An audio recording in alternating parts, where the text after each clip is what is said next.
Hip internal rotation is notoriously difficult to improve because we often feel pinching in the hip crease when we do hip internal rotation.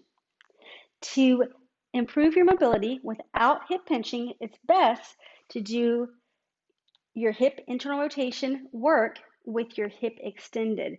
That way the muscles that tend to compensate and get a little pitchy are now elongated. So let's try this S-sit position. So I have 90 degrees in both knees.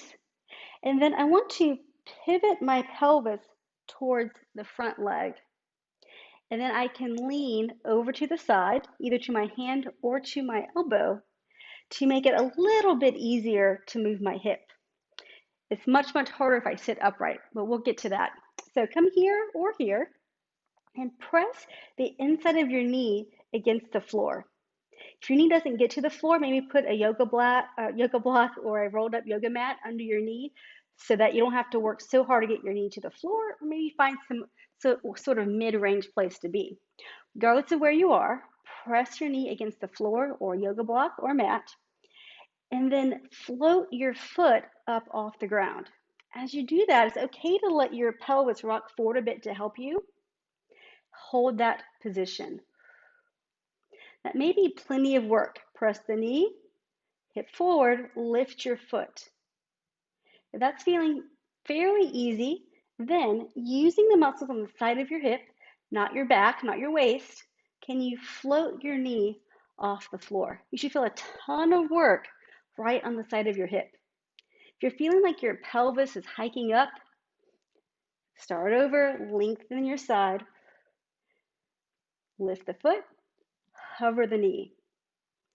Only go to the point that you can be successful without feeling pinching in the front or hiking up of your hip. If this is feeling pretty easy, try to be more upright. So I still need my pelvis forward towards the front leg. I can do the same thing.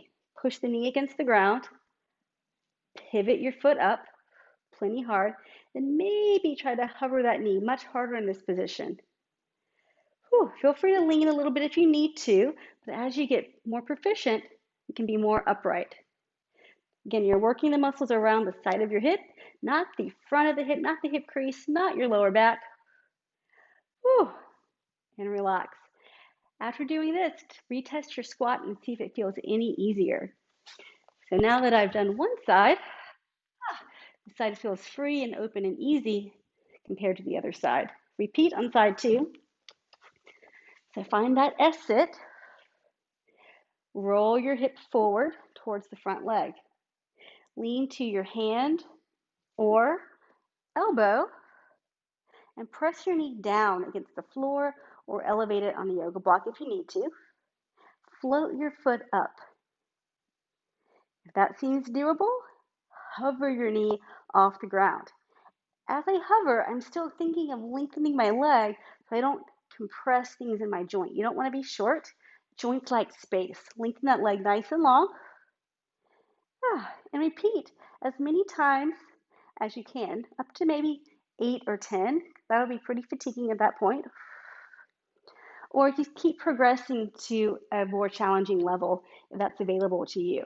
So sitting upright, core is engaged, hip forward, press the knee, lift the foot. I challenge you to try holding it for 5 to 10 seconds and really find and feel those muscles working in your hip.